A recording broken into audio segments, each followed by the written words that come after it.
प्राचीन भारत के शांत और सौम्य वन प्रदेश में एक छोटा सा गांव था, शांत वन। यह गांव अपने नाम की तरह शांत तो था, लेकिन इसके बीचों बीच रहने वाला एक युवा अर्जुन अपने मन की बेचैनी से जूझ रहा था। उम्र थी सिर्फ 25 साल, पर दिमाग में हजार चिंताएं। क्या होगा, कैसे होगा, मेरा जीवन कैसे चलेगा, मैं सफल होऊंगा या असफल होऊंगा, अगर यह गलत हो गया तो लोग क्या सोचेंगे। वही पुराने सवाल। पर जिस तरह अर्जुन सोचता था, वह सोच कहीं रुकती ही नहीं थी। अर्जुन अक्सर अकेले बैठकर भविष्य के डर, असफलता का भय और लोगों की राय को लेकर घंटों सोचता रहता। धीरे धीरे उसकी ओवर थिंकिंग इतनी बढ़ गई कि रात को नींद गायब, चेहरे पर तनाव, दिल में बोझ और मन में असहायता भर गई थी। गांव वाले उसे समझाते, पर अर्जुन खुद भी समझता था कि उसकी समस्या उसके भीतर है, पर समाधान कहां। इसी बीच एक दिन गांव में खबर फैली, गौतम बुद्ध पास के नगर में आए हैं। अर्जुन के भीतर जैसे कोई उम्मीद जाग उठी। उसने तय किया कि वह अवश्य बुद्ध से मिलेगा।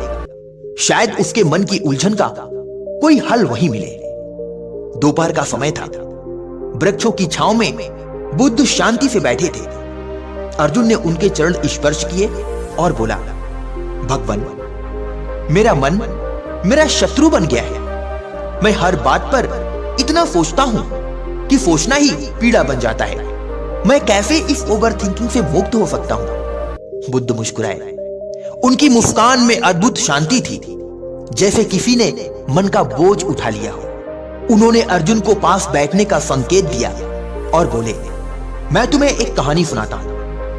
अर्जुन, जीवन में हर व्यक्ति को दो तीर लगते हैं। पहला तीर है वास्तविक समस्या और दूसरा तीर है तुम्हारी ओवर थिंकिंग, डर और कल्पनाएं।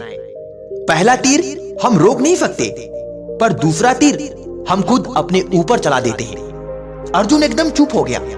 बुद्ध आगे बोले, मान लो कोई समस्या आई, पहला तीर तुम्हें लगा, यह दर्द होगा। पर जब तुम उस समस्या को बार बार सोचते हो, भविष्य का डर जोड़ते हो, कल्पनाएं जोड़ते हो, तो तुम अपने ऊपर कई और तीर लगातार चला रहे होते हो। समस्या एक होती है, पर हम उसे 100 गुना बढ़ा देते हैं। यही ओवर थिंकिंग है। अर्जुन के मन में हलचल होने लगी। वह पहली बार समझ रहा था कि उसका दर्द, उसका बोझ वास्तव में उसका ही बनाया हुआ है। अर्जुन बोला, भगवान, मैं मानता हूं कि मेरी सोच ही मुझे दुख देती है, लेकिन मैं सोचता हूं, जरूरत से ज्यादा सोचता हूं। रोकना चाहता हूं पर रुकता नहीं। मैं क्या करूं? बुद्ध ने गहरी सांस ली और बोले, मन को समझना ही मन को जीतने की शुरुआत है, और मैं तुम्हें मन को काबू करने के 4 सरल मार्ग बताता हूं। पहला मार्ग, वर्तमान में लौट जाओ। बुद्ध ने पास रखी एक थाली उठाई और उसमें पानी भर दिया। फिर अर्जुन से कहा, इस पानी को चलाओ। अर्जुन ने पानी को हिलाया। पानी धुंधला हो गया। बुद्ध बोले, क्या तुम पानी में अपना चेहरा देख पा रहे हो? अर्जुन ने कहा, नहीं, बिल्कुल नहीं, पानी बहुत उलझा हुआ है। कुछ देर बाद शांत हो गया। बुद्ध ने पूछा, अब देख पा रहे हो? अर्जुन बोला, हां भगवान, अब स्पष्ट दिख रहा है। बुद्ध ने कहा, जब मन भविष्य और अतीत की सोच में हिल जाता है, तब तुम खुद को नहीं देख पाते। जब मन शांत होता है, तभी स्पष्टता आती है। इसलिए पहली साधना है, हर दिन कुछ मिनट बस वर्तमान को महसूस करो, सांस लो और बस अब में जियो। अर्जुन ने महसूस किया कि वह हमेशा भविष्य में ही भटकता रहता था। दूसरा मार्ग, मन को काम दो, वरना मन तुम्हें काम देगा। बुद्ध बोले, अर्जुन, मन खाली नहीं रह सकता। या तो तुम उसे दिशा दोगे या वह तुम्हें दिशा देगा। ओवर थिंकिंग तब बढ़ती है जब मन खाली हो, पर विचार हजार हो। इसीलिए अपनी ऊर्जा को अच्छे कार्यों में लगाओ। सुबह ध्यान, शरीर को सक्रिय करने के लिए व्यायाम, पढ़ाई या काम पर फोकस, दूसरों की मदद, सीखना और रचनात्मक कार्य। जब मन सही काम में लगेगा तो वह व्यर्थ की कल्पनाओं में उलझने का समय नहीं पाएगा।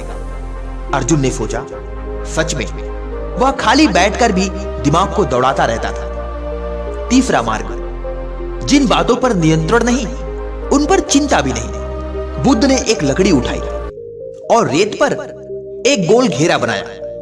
उन्होंने कहा, अर्जुन, इस घेरा के अंदर ही चीजें तुम्हारे नियंत्रण में है। तुम्हारे कर्म, तुम्हारा प्रयास, तुम्हारा समय। पर घेरे के बाहर की बातें, लोगों की राय, दूसरों का व्यवहार, भविष्य की अनिश्चितता तुम्हारे बस में नहीं। बुद्ध ने आगे कहा, जो तुम्हारे नियंत्रण में नहीं उस पर सोचने से सिर्फ दुख बढ़ता है, समाधान नहीं। अर्जुन के मन की हलचल धीरे धीरे शांत होने लगी। उसे एहसास हुआ कि उसका अधिकांश तनाव उन्हीं बातों से था जिन पर उसका कोई नियंत्रण ही नहीं था। चौथा मार्ग, छोड़ना सीखो। अंत में बुद्ध बोले, अर्जुन, जीवन में कई बातें ऐसी होती हैं जिन्हें पकड़कर रखने से ही दुख बढ़ता है। पुरानी गलतियां, डर, भविष्य का भ्रम, अपमान और लोगों की बातें। इसे ऐसे समझो जैसे आग का कोयला हाथ में पकड़ना। जब तक छोड़ोगे नहीं तब तक जलते रहोगे। उन्होंने कहा, छोड़ना हारना नहीं होता, छोड़ना जीवन को हल्का बनाना होता है। यह बात अर्जुन के दिल में गहराई तक उतर गई। अगले कुछ दिनों तक अर्जुन बुद्ध के साथ रहा, ध्यान किया, वर्तमान में जीना सीखा, मन को दिशा देना सीखा, अनियंत्रित बातों से दूरी बनाई और जो बोझ था उसे छोड़ना सीखा। दिन बीतते गए, वह पहले से शांत, संतुलित और मजबूत हो गया। लोग कहते थे, अर्जुन बदल गया है, पहले जैसा बेचैन नहीं रहा।